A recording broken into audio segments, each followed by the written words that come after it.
Merci à tous, merci de vous intéresser donc, au sujet qu'on va vous présenter là sur les protocoles d'accès direct à la kinésithérapie, entorse de cheville ou lombalgie aiguë.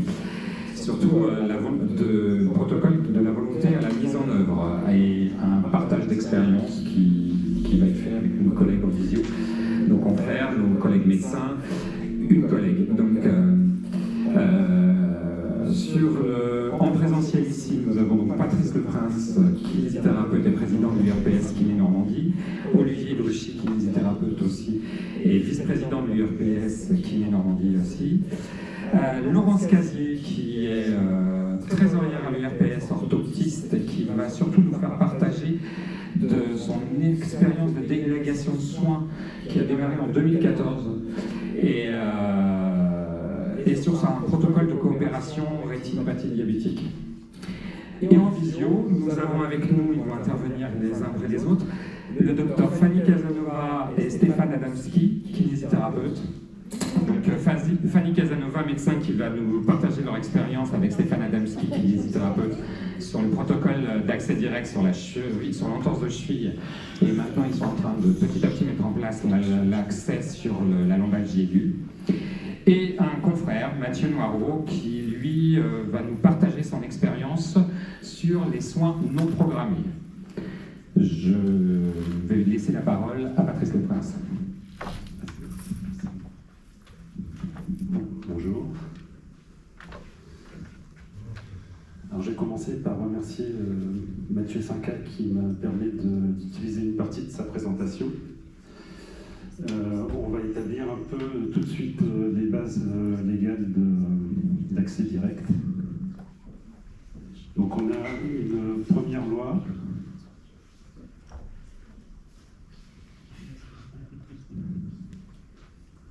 Voilà, merci. C'est la loi de janvier 2016 qui permet à tout patient d'accéder à un masseur kinésithérapeute sans prescription médicale dans le cadre de l'urgence et dans la possibilité d'accéder à une consultation d'un médecin dans un délai raisonnable. La notion de prise en charge en urgence ne concerne que le champ de masso-kinésithérapeute, hors urgence extrême qui nécessite des soins de premier secours. Ce dispositif n'est pas pris en charge par l'assurance maladie. Voilà, on a une deuxième loi.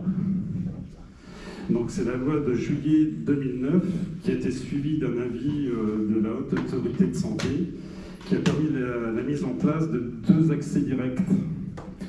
La prise en charge d'une torsion de cheville et la prise en charge d'une douleur lombaire aiguë inférieure à 4 semaines. Ces 2 protocoles se font dans le cadre d'un protocole de coopération interprofessionnelle déclaré et validé par l'ARS du territoire concerné. Donc là, vous avez un exemple de fiche de synthèse que le kiné devra remplir. Et après, on a l'arbre décisionnel qui en découle. Voilà. Et donc, il existe la même chose pour la lombalgie, avec le même procédé.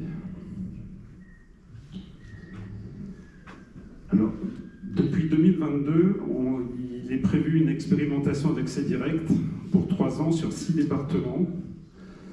C'est toujours en cours. C'est en cours de réalisation. Voilà. Je vais passer la parole à Mathieu Noireau, qui va nous donner son expérience.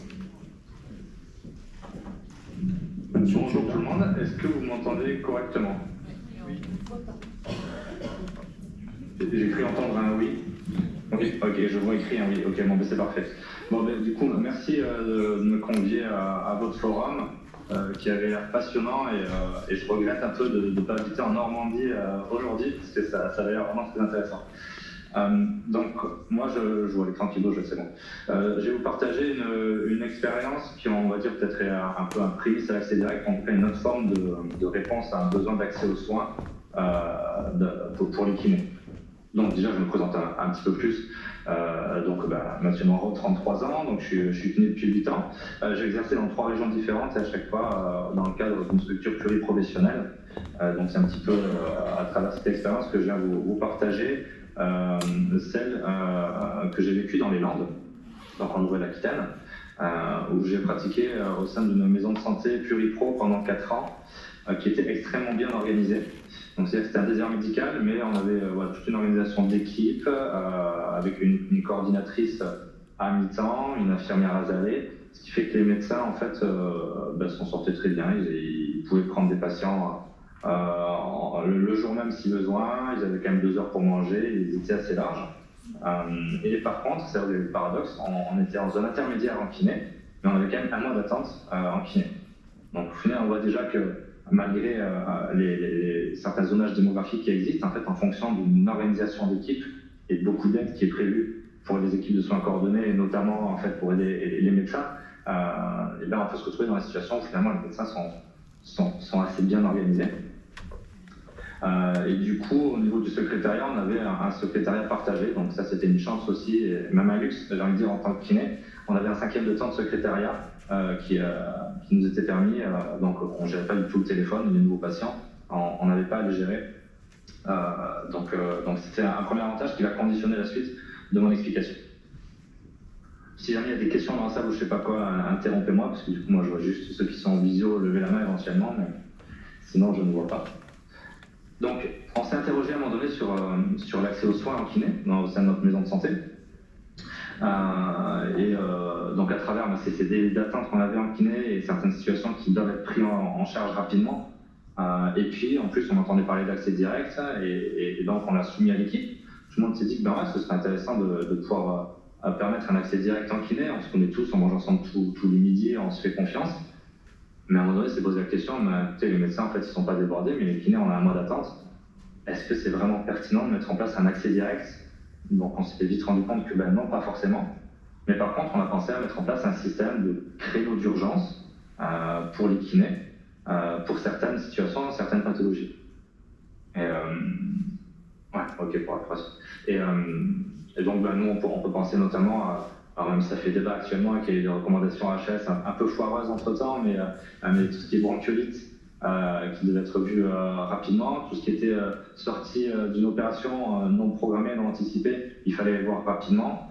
Et puis après, on avait d'autres situations un petit peu intermédiaires, on va dire, où il n'y avait pas forcément une urgence médicale, une urgence sociale économique, avec par exemple un lumbago, une lombo-sciatique, une cervicalgie qui nécessitait un arrêt de travail. Donc là, on s'est dit aussi, c'est une situation, il ne faut pas non plus le prendre dans 1 mois. Et donc, on a mis en place ce système de créneaux d'urgence. Et donc là, l'avantage, c'est qu'avec le secrétariat, en fait, on avait également un agenda partagé avec les secrétaires. En plus, le petit truc pratique, c'est qu'une des 2 secrétaires avait son mi-temps à la coordination de la maison de santé. Et donc, on connaissait très bien tout le fonctionnement, toute la coordination d'équipe. Et donc, en fait, on mettait tout simplement visible des créneaux d'urgence dans notre agenda et les secrétaires s'adaptaient en fonction de ça. Alors moi, ce que j'avais fait, c'est que j'avais des petits créneaux d'urgence entre midi et 2 pour des prises en charge qui peuvent être assez rapides, du type bronchiolite, du type sortie d'opération. Et j'avais des créneaux d'urgence un peu plus longs, en certaines fins de journée, où là, je me prévoyais un plus grand créneau s'il fallait faire un plus grand bilan, par exemple une lombalgie, une cervicalgie, etc. Donc, ce qui se passait, c'est quand il y avait une orientation d'un patient pour la kiné, la secrétaire avait accès à notre agenda, elle nous faisait un petit post-it, un petit message sur le système d'information partagé. Donc, nous, on avait Weda, qu'on voyait dans la journée, ou alors elle se déplaçait jusqu'au cabinet si elle avait 2 minutes. Et du coup, nous, on lui disait, tu peux la mettre ce soir, tu peux la mettre demain. Voilà. Donc, on s'organisait comme ça. Ok, je vois que les questions sont prévues après, mais voilà. Donc voilà, alors donc là, ça répondait clairement à un besoin. Le médecin était très rassuré de pouvoir nous orienter rapidement les patients, et les patients aussi étaient contents de ne pas devoir attendre 1 mois, parce qu'ils savaient quand même que dans ce milieu rural, il y avait beaucoup d'attentes. Après, donc nous, c'était pas que l'urgence, on gardait les patients, on prenait plus tôt qu'on l'aurait pris, mais on gardait. Donc c'est-à-dire qu'à partir du moment où on a mis en place cette organisation, j'ai également demandé au secrétaire de diminuer le rythme de patients non urgents par semaine. Donc c'est-à-dire qu'avant, je devais être à un rythme de 5-6 nouveaux patients par semaine. Là, on était passé à 4 de mémoire. parce que de toute manière, il y allait en avoir qui se rajoutent en urgence. Donc ça permettait d'absorber ce flux de patients en plus. Mais en effet, on le sait, quand on prenait les patients en charge précocement, derrière, ils allaient rester moins longtemps et ça faisait un cercle vertueux. Voilà sur ça. Donc en fait, en définitive, maintenant, quand on voit les discours actuels sur l'accès aux soins, ben, on peut se dire, mais ce qu'on faisait, c'était des soins non programmés. C'était pas un accès direct, mais on répondait à des soins dans une plage de 24-48 heures. Et donc, ben, ça rentre dans les critères en fait, de soins non programmés. Le truc, c'est qu'en effet, nous, on était dans un esprit vraiment de plaisir au travail et pas de lucrativité, mais on peut se dire, si jamais ça a vocation à être incitatif, à être élargi, bon, mais c'était bénévole. Il n'y avait pas de valorisation à cette mise en place de soins non programmés. Alors après, on s'était arrangé, hein, c'est-à-dire que moi, en général, je prenais 1 heure pour manger. Les jours où j'avais des soins non programmés, ça passait à 1 demi-heure. Et puis le soir, ben, en fait, c'était mon dernier créneau qui était réservé. Donc si j'avais pas de patient urgent, je terminais plus tôt. Et puis voilà, on s'est arrangé comme ça. Voilà, donc c'était voilà, une expérience de soins non programmés, donc sur prescription, mais qui est quand même intéressant, je pense, et qui pourrait être développé et peut-être valorisé un jour, si possible. J'en ai terminé, du coup.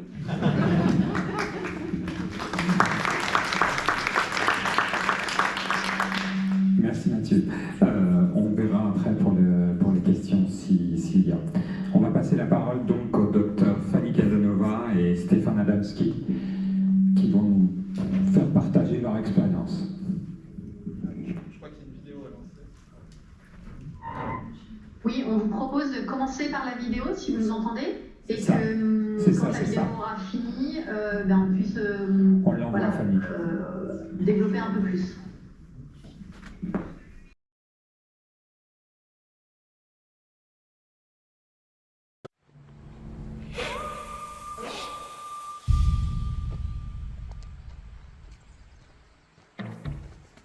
Aïe!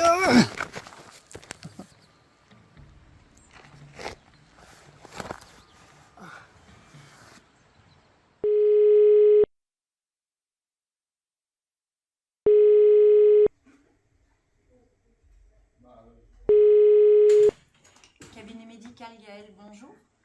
Oui, bonjour Gaël, Monsieur Dujardin à l'appareil. Écoutez, j'étais en train de marcher dans la rue et puis voilà, je suis tombé sur une pierre, je me suis tordu la cheville. Du coup, j'aimerais bien voir un médecin parce que j'ai vraiment mal, j'ai du mal à me mobiliser. D'accord, donc vous avez eu une torsion de la cheville. Oui, c'est ça, cet après-midi. D'accord, très bien. Votre médecin traitant, vous m'avez dit, c'est...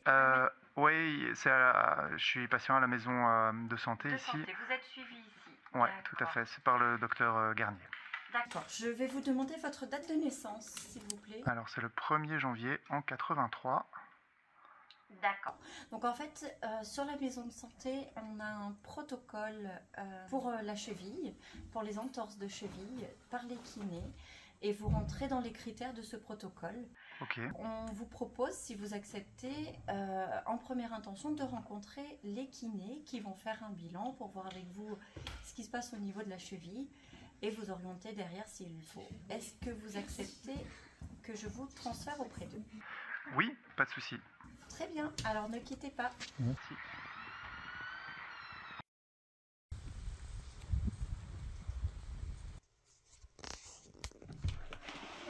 Les entrées. Ça concerne votre pied droit, hein, votre cheville droite, c'est ça? Okay. Vous arrivez à marcher dessus depuis... Ça va. Et tout de suite, vous avez été capable de marcher dessus après... Après quelques secondes, vous êtes prenne tombé. mes esprits. Vous allez vous tenir comme ça devant la table et essayer de tenir sur votre pied. Le côté droit, c'est possible? Ouais. Ouais. Un peu sensible, j'imagine. Ouais, c'est un peu sensible, ouais. D'accord, très bien. Pas Vous pouvez longtemps. revenir. Je vous invite à vous asseoir sur la table. Retirez les chaussures et la chaussette, s'il vous plaît. Explique-moi, comment ça s'est passé? Ben, j'étais en train de marcher et puis j'ai pas vu une pierre et donc mon pied s'est retourné vers l'intérieur et depuis j'ai super mal ici de ce côté-ci. Sur la partie externe, là, Ouais. comme ça, là? Ouais. Je vous laisse placer ça là. Dites-moi, vous avez eu mal au genou? Non. Non. Problème de Pas ce d'autres problèmes ailleurs au moment de la chute? Vous n'avez pas perdu connaissance? Vous n'avez pas eu de malaise? Non. Non. Et c'était en vous promenant dans la rue? C'est ça. D'accord. Je vais appuyer un petit peu à différents endroits. Vous me dites si ça vous fait mal, si c'est supportable. Vous pouvez peut-être retirer l'autre. Parfois, on peut comparer avec l'autre côté. Merci. Ça va. Ça va? Si je descends un petit peu comme ça en arrière. Pas de souci. Très bien. Ici. Aucun problème. En dedans, tout va bien? Ouais. Très bien. Est-ce que vous avez mal ici? Non? Non. Quand je mobilise comme ça, tout va bien? Est-ce que c'est sensible? Ouais. Là. Ouais. Ok, on va essayer de comparer avec l'autre côté. Vous me dites si la sensation est la même. Ouais, non, clairement. C'est clairement plus douloureux ici. Ouais, et si je descends un peu, c'est pire. Ah ouais, okay. voilà, là ça pique. Là. Entendu. Et un peu plus bas, c'est comment? Sans vous rapprocher de la zone, ouais. En plus, c'est très gonflé à cet endroit-là. Très bien. Bon, moi, je retrouve quand même quelque chose qui me fait dire que ce serait intéressant pour vous, que je vous prescrive de quoi passer une radio. Ok. D'accord? Pour être sûr qu'on est bien devant une entorse. Ça vous convient? Là, ça va. Hein? Ouais. Ok. Ok, je vous invite à vous mettre sur le ventre si vous voulez bien, les pieds en dehors de la table. On va regarder l'arrière du pied.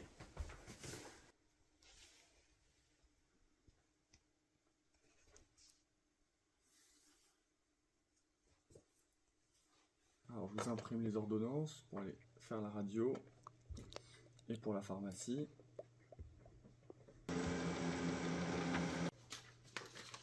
Hop. Donc c'est bien le docteur Garnier, votre médecin traitant. Oui. Je suis Stéphane. Hop. Merci. S'il vous plaît. Hop. Voici. Et avant de se quitter, je vous propose de se revoir dans 3 jours pour évaluer tout ça. D'accord.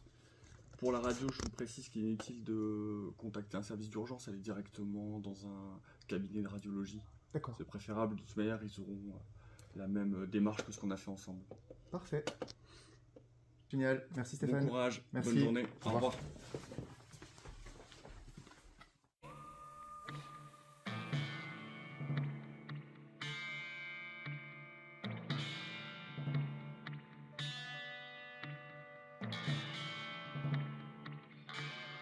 Du coup, on espère que vous avez pu voir la vidéo bien et que ça vous a permis de suivre un petit peu comment est-ce que nous, on a mis en place le protocole au sein de la maison de santé. Donc, moi, je suis le docteur Fanny Casanova. Stéphane Adamski, collègue. Donc, nous, on est en maison de santé depuis 5 ans. En maison de santé quasiment monosite. En tout cas, les médecins et les kinés sont dans le même bâtiment. Ce qui nous a intéressé dans le protocole de torsion de cheville, c'est que ça permettait vraiment d'aller plus loin dans le travail pluriprofessionnel et d'être vraiment dans une délégation où il y avait un autre professionnel que le médecin qui pouvait prendre en charge une pathologie, on va dire, dès le début de la pathologie, et une pathologie qu'il maîtrisait déjà bien. L'intérêt d'être en équipe, d'avoir une équipe qui se connaissait bien, c'est que ça nous a permis de se poser des questions, de partager nos expériences, qu'est-ce que c'est pour nous une entorse ou une torsion de cheville, comment est-ce qu'on examine la cheville les uns les autres, et on s'est rendu compte que rien que ça, on n'était pas forcément tous au fait de la même manière. Ça nous a amené à refaire un peu le point sur ce qui était recommandé, sur ce qui paraissait plus pertinent. Et donc rien que ça, c'était enrichissant, on va dire, même à titre personnel. Et même si le protocole n'avait pas eu lieu, rien que ça, c'était stimulant.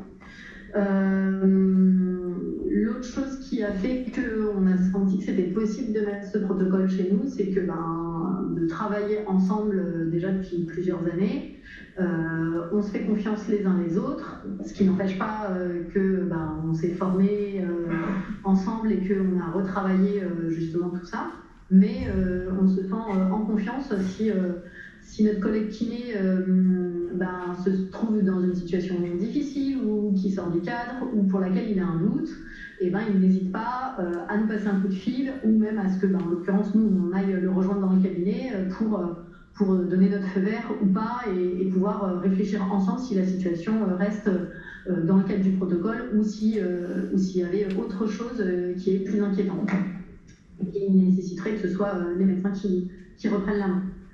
Voilà, je vais laisser la parole à Stéphane. pour tout ce qui pourrait être les éléments qui, d'un point de vue des kinés, pouvaient être difficiles ou freinants.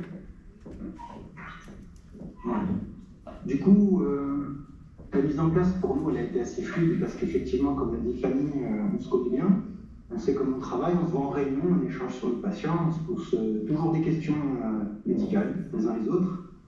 Du coup, cette relation a permis d'avoir cette délégation qui arrivait d'une manière assez fluide. Il y avait une grosse question qui nous était posée toujours, c'est d'être réactif à la demande vis-à-vis des arrivées de ces soins qui sont dits en urgence. Donc pour nous, ça a été un engagement requis pour qu'on puisse mettre en place le protocole au sein du cabinet. Et ça ne nous a pas posé énormément de problèmes pour rebondir un peu sur ce qu'a dit Mathieu. De mon côté, moi, j'avais préféré avec mes collègues qu'on commence sur la cheville parce qu'au niveau de la quantité de personnes pouvant arriver au cabinet par-dessus nos agendas, on n'avait pas besoin forcément de réserver des créneaux. C'était comme des soins programmés et qu'on a réussi à gérer sans trop de difficultés. Pour donner une idée, on a reçu depuis 1 an et demi à peu près 1 personne par mois qui était qu'on pouvait inclure dans ce protocole. Donc c'était non programmé et assez simple à mettre en œuvre, donc on a pu effectivement répondre à cette exigence de recevoir les personnes en urgence. Voilà. Au niveau des freins qu'on pouvait rencontrer aussi, c'était de bien pouvoir filtrer les demandes. Donc c'est ce que vous avez pu voir dans la vidéo. Nos secrétaires ont reçu une petite feuille de route pour pouvoir bien vérifier les critères d'inclusion qui sont bien définis par la HAS quand même, ou l'ARS, c'est peut-être dans le protocole. La HAS dans le protocole, mais l'ARS, on a le droit de recevoir les gens. Vous avez vu la petite grille qui permettait de valider les critères d'âge, les critères de médecins traitants présents dans la maison de santé. Et puis ensuite, nous reposer à nous les questions. On va bien sûr ne soit pas en protocole. Finalement, c'est une organisation assez facile et fluide au vu de notre équipe et de notre formation qu'on s'est fait ensemble, les secrétaires qui sont disponibles et notre capacité à pouvoir vite monter si on a un souci. Voilà. L'autre élément, c'est que maintenant qu'on est bien rodé sur la torsion de cheville, même si on n'en a pas forcément eu beaucoup, c'est un protocole qui nous a permis de prendre nos marques. Maintenant, on a commencé à se pencher sur le protocole lombalgie et on avait déjà anticipé le fait que c'était plus lourd comme prise en charge, plus complexe, avec plus de facteurs psychosociaux, les risques de passage à la chronicité, pas mal de drapeaux dans tous les sens. Et on se rend bien compte en commençant à s'auto-former justement que on est dans une autre dimension. Et puis sur la prise en charge pour les kinés, ça va nécessiter autre chose en termes d'organisation. Donc on y va progressivement et dans 1 an, si vous refaites le même forum, on pourra peut-être vous dire ce qu'il en est. Mais voilà, pour nous, c'était important de faire les choses étape par étape avant de se lancer dans la lombalgie qui nous paraissait être un plus gros morceau. Et voilà. Et pour donner suite toujours à Mathieu, sur ce coup-là, on se passe sur des plages programmées, un peu comme il a fait lui en fin de journée, pour des choses qui sont plus denses.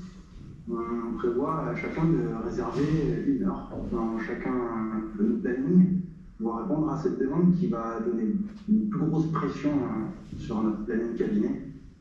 Voilà. On sent bien la différence des deux choses avec une formation plus simple pour la cheville. Pour les lombaires, on a déjà fait 2 sessions de 2 heures. Pour bien discuter, mettre les choses à plat, vérifier les terminologies, utiliser des mots, on imagine la même chose pour les types d'irradiation, etc. Le bilantage, en bref. Plus dense, plus gros, plus de nécessité de s'organiser pour recevoir cette demande vis-à-vis des patients.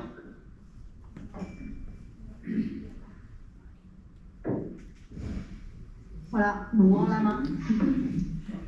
Merci Dr Casanova et Stéphane Adamski. On va passer la parole maintenant à Madame Gazier, Laurence, pour qu'elle nous partage son expérience. Ça vous dérange pas, je reste assise. Donc, Laurence Casier, orthoptiste, diplômée en 94, donc bientôt 30 ans de métier. Alors, je tiens à préciser, je travaille dans 2 maisons de santé et je travaille seule, donc en libéral. En 2014, dans notre décret de compétences, on a eu un protocole de coopération, dépistage des rétinopathies chez les diabétiques. Et donc, en 2017, je me suis lancée dans ce dépistage. Alors, bon, tout ce qui est vision, comme vous savez, le matériel coûte très très cher, donc je l'ai acheté. Et voilà, je me suis lancée. Alors, il faut quand même que vous sachiez que j'ai passé beaucoup de temps, parce qu'il faut des ophtalmolecteurs. Et il ne fallait pas que je reste dans mon cabinet, ça c'est certain. Bon, la chance, c'est que je suis en Normandie depuis 98, donc on me connaît. Mais j'ai fait beaucoup de réunions, je suis allée partout. J'ai fini par trouver 2 ophtalmos à la clinique Mathilde. Et donc, voilà, je me lance dans les 2 maisons de santé. Je trouve que c'est super parce que les patients sont très très contents. Ils n'ont pas besoin d'aller à Rouen. Donc, c'est une expérience personnelle très intéressante parce que ça me permet d'aller à l'extérieur. Et c'est très très intéressant. En tant que libérale, rester toujours dans mon cabinet, ça ne m'intéressait pas. Ensuite, nous les orthoptistes, en partie grâce à la Covid, notre décret de compétence a explosé. Donc on va avoir bientôt la primo-ordonnance où on va pouvoir faire des prescriptions de verre sans ordonnance. Donc c'est une belle délégation de soins. Mais toujours avec beaucoup de réunions pour trouver des ophtalmos quand même lecteurs, de second recours s'il y a un problème. Donc c'est une expérience humaine très très intéressante parce que finalement je vois beaucoup de monde.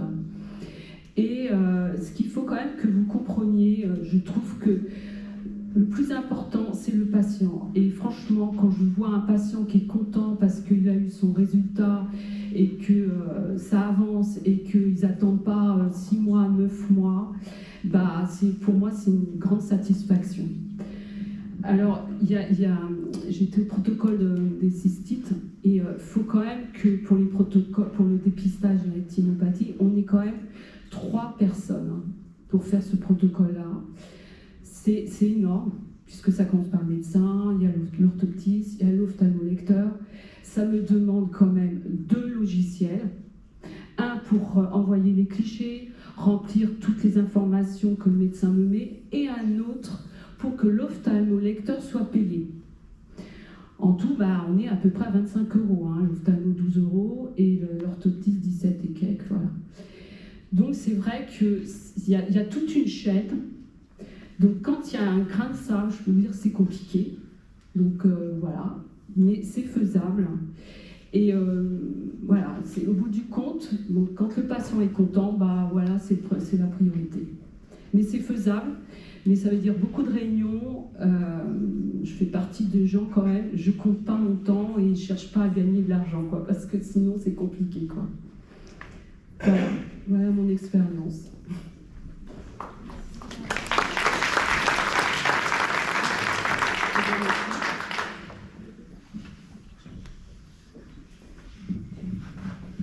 Merci Laurence.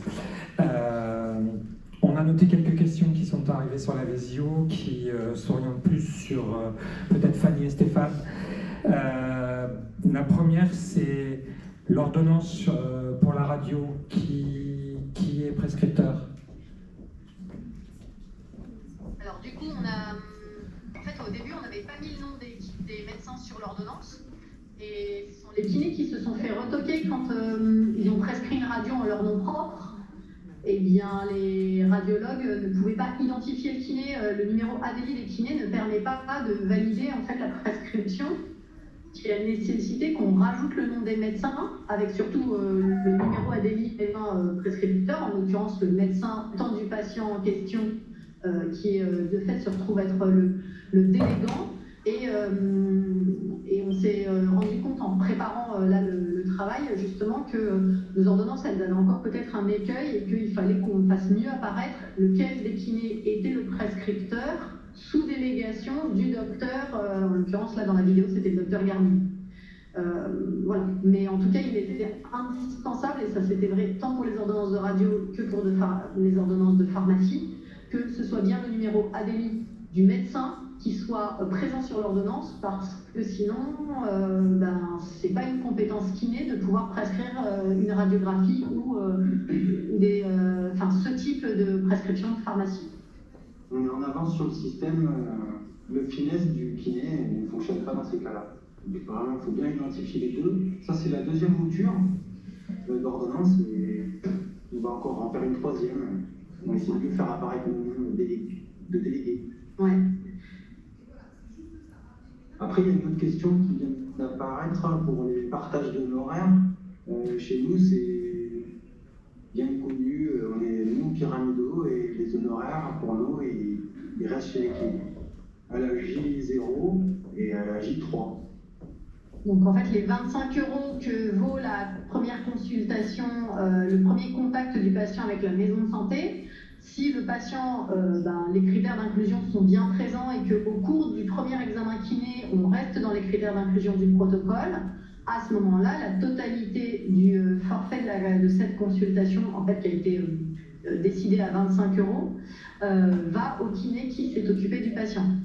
Si en commençant à examiner le patient, finalement le kiné dans son examen, il se rend compte que finalement c'est un accident de travail par exemple, et que l'information elle n'avait pas été pêchée tout de suite par la secrétaire et que du coup c'est une erreur d'adressage, là le patient il remonte chez nous, les médecins, enfin je dis remonter parce qu'en fait on est à l'étage pour nous, et dans ce cas, c'est là pour le coup, le kiné ne prend pas en charge le patient, même s'il a passé 5 minutes, commencer à examiner le patient, tant pis.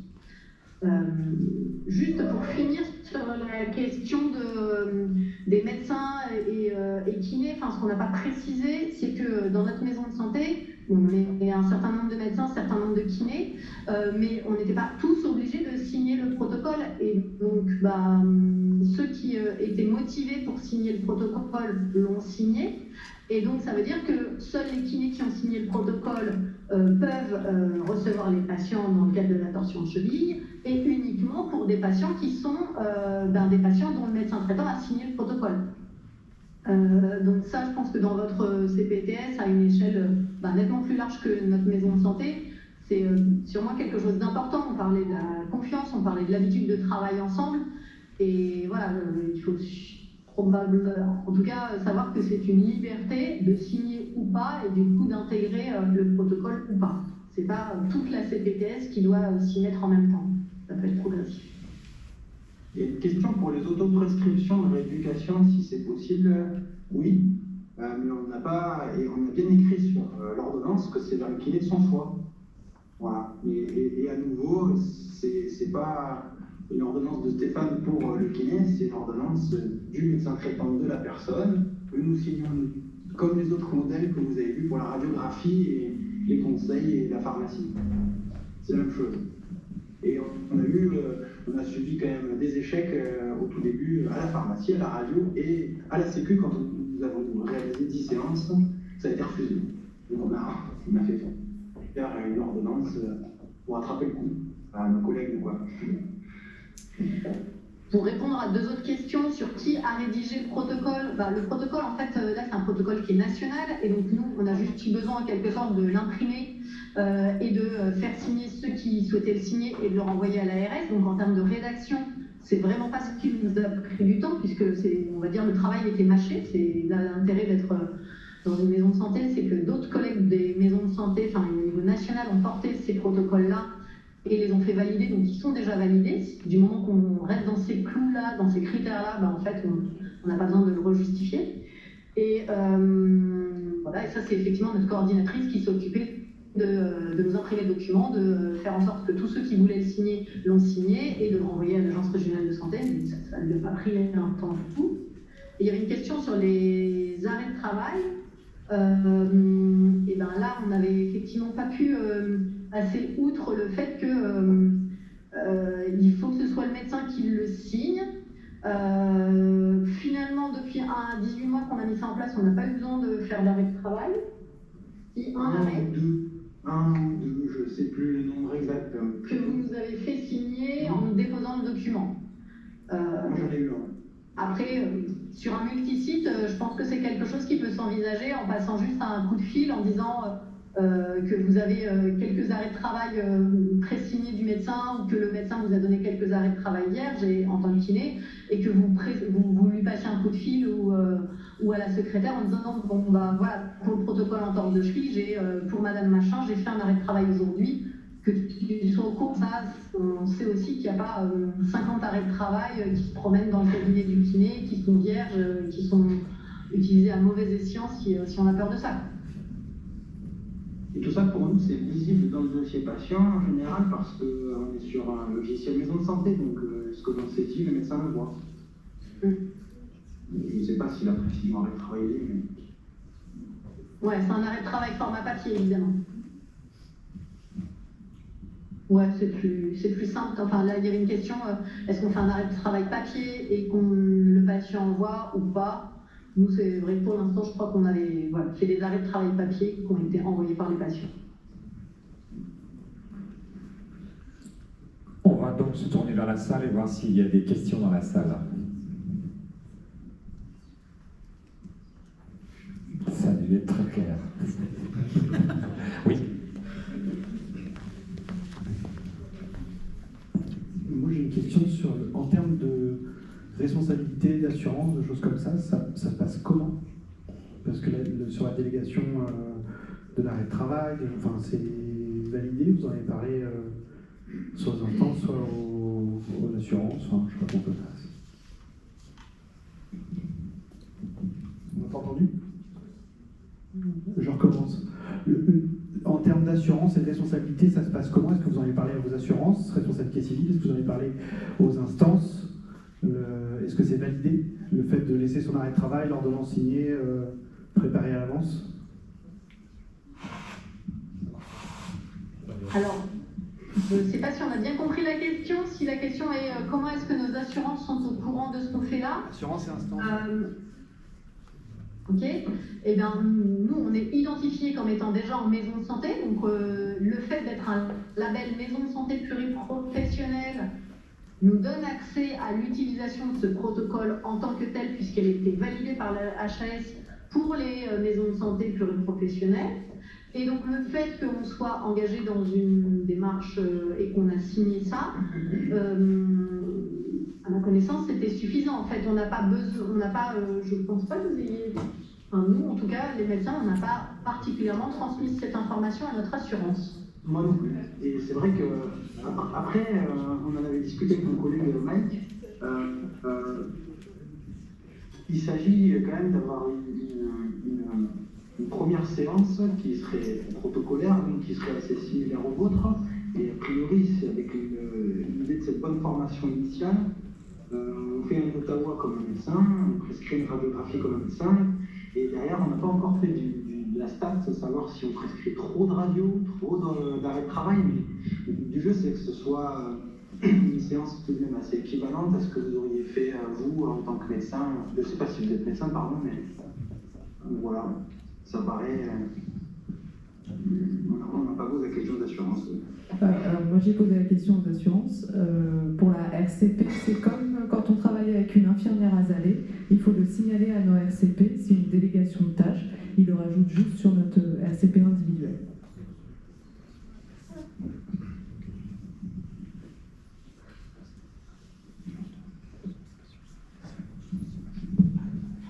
Bonjour, j'ai une question par rapport à la double signature des ordonnances. Je voulais savoir si c'était vous qui mettiez ceinture et bretelles en gros sur les ordonnances, par exemple des radios, ou si c'est une demande de la HAS ou de l'ARS quand il y a des protocoles de coopération. Qui est cette double signature et kiné la double signature, c'était vraiment pas pour mettre ceinture et bretelles, c'était vraiment une question de numéro ADI en fait, et de fait que le radiologue ou le pharmacien ne pouvait pas valider son acte et du coup en être rémunéré s'il n'y avait que le nom du kiné ou le numéro ADI du médecin sur l'ordonnance. C'est ça la question. Oui, c'était ça la question, parce que je suis IPA au sein de l'association Azalée, et j'ai eu aussi un souci de reconnaissance du numéro ADI auprès de la CPAM au début et auprès des pharmaciens avec qui je travaille. Et en fait, en expliquant et en envoyant des mails, ça s'est résolu rapidement. Alors du coup, je voulais savoir, parce qu'on se pose aussi la question avec mes collègues de faire des protocoles de coopération, notamment cystique, mais de savoir si, et pourquoi pas aussi avec nos kinés, de faire les protocoles aussi de coopération, si c'était vraiment une nécessité d'avoir cette double signature, ou si parce que c'était compliqué au sein de votre territoire, la reconnaissance. Voilà, c'était juste une question. Est-ce que nous avons en lien vision le docteur Varouvial peut peut-être répondre à ces questions? Je suis là, mais j'ai peut-être pas bien entendu la question. J'avais bien entendu la question précédente sur l'assurance et j'avais envoyé un message comme quoi il était vraiment préférable de déclarer individuellement à sa RCP l'adhésion au protocole. C'est en tout cas recommandé, y compris par un décret que nous avons fait passer à propos des protocoles il y a quelques mois. Là, la question, c'est sur l'ordonnance. Sur la double signature entre médecin et kiné sur l'ordonnance. Alors, c'est pas le problème de la signature en réalité, parce que vous savez, ce qui compte sur l'ordonnance, c'est l'identification professionnelle.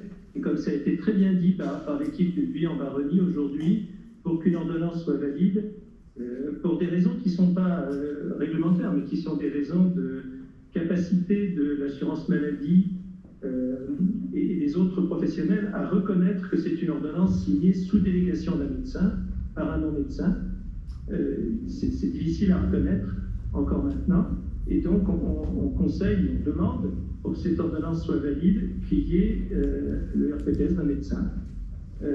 Après, qu'elle soit signée ou pas au crayon par le médecin, c'est probablement moins important. Ce qui est important, c'est qu'il y ait le RPTS du médecin avec le délit, ou le RPTS du délégué et une signature conjointe quand on peut le faire. La signature conjointe, elle symbolise aussi la pratique de la coopération et de la confiance mutuelle. Voilà. C'est aussi une valeur importante. Merci. Y a-t-il d'autres questions? Si je parle fort, ça va, non? Vous m'entendez ou pas? Non, mais on a les yeux.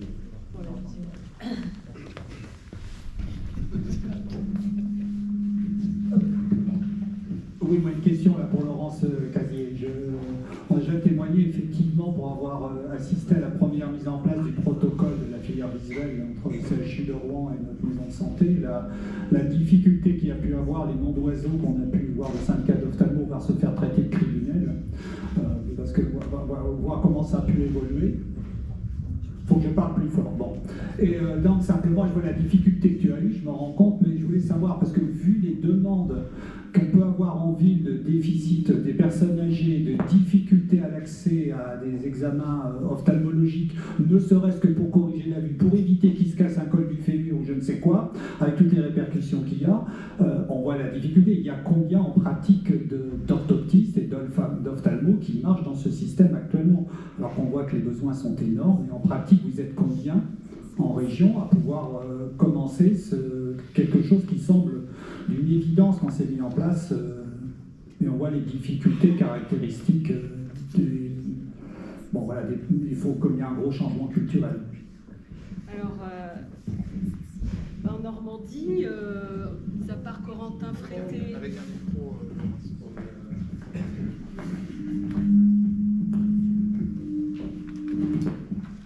Alors, en Normandie, à part un collègue qui s'appelle Corentin Frété, qui travaillait justement avec le professeur Muren, en étant vraiment libéral comme je suis moi, il y a Corentin, il y a moi qui commence. là, en janvier 2023, et c'est tout. C'est tout. Mais il y a d'autres collègues qui vont vraiment... ça y est, les mentalités changent et ça avance. Ça avance. Mais il faut quand même que vous sachiez que c'est un matériel qui coûte très très cher. Et il y a quand même... faut rémunérer quand même l'ophtalmo derrière. Voilà. Mais les mentalités changent et... il faut quand même aussi que vous compreniez qu'on n'a pas été formés. On est des paramédicaux. Et c'est une responsabilité quand même.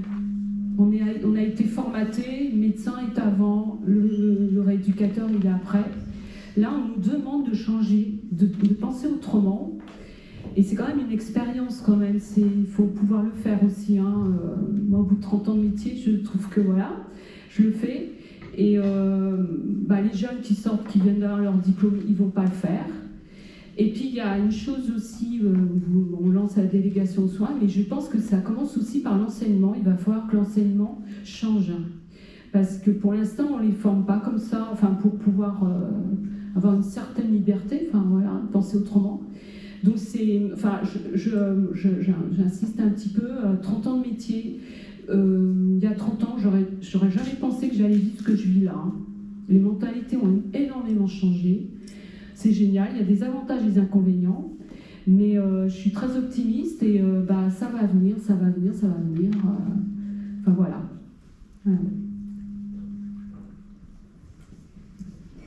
Oui, un petit mot sur le regard ordinable sur la question. Je crois qu'il faut impérativement déclarer les protocoles à son assurance en responsabilité civile professionnelle. Ça me paraît totalement indispensable. Le corollaire, c'est de sortir strictement au protocole interprofessionnel, parce que sinon il y aurait un risque de non-couverture assurantielle. La troisième chose, je vous rappelle que tous les contrats signés, notamment par les médecins, sont à transmettre à leur ordre professionnel. Je pense qu'il en est de même pour les autres professions. Donc il faut le rappeler, c'est très très important. Alors, on va faire une dernière question, parce que les tables rondes les ateliers vont démarrer derrière. Merci Geneviève Delacour. C'est juste pour compléter la réponse de Madame tout à l'heure sur le nombre d'ophtalmos et d'orthoptistes, ne serait-ce qu'en Seine-Maritime. Alors je précise bien sur les 5 protocoles de coopération, la rétinopathie diabétique, le bilan visuel adulte, le bilan visuel enfant avec télémédecine et bilan visuel enfant et bilan visuel adulte sans télémédecine. Nous avons, ne serait-ce que pour la Seine-Maritime actuellement, 53 médecins ophtalmos qui sont validés et inscrits sur les plateformes de démarches simplifiées, validés dans les protocoles de coopération, et au niveau des orthoptistes, 81. Alors, sachant, petit détail méthodologique, qu'un orthoptiste, bien évidemment, peut être inscrit à plusieurs protocoles de coopération, de même qu'un ophtalmo. C'était juste une petite précision pour répondre. Voilà. Là, j'ai ciblé sur la Seine-Maritime uniquement. Voilà, merci.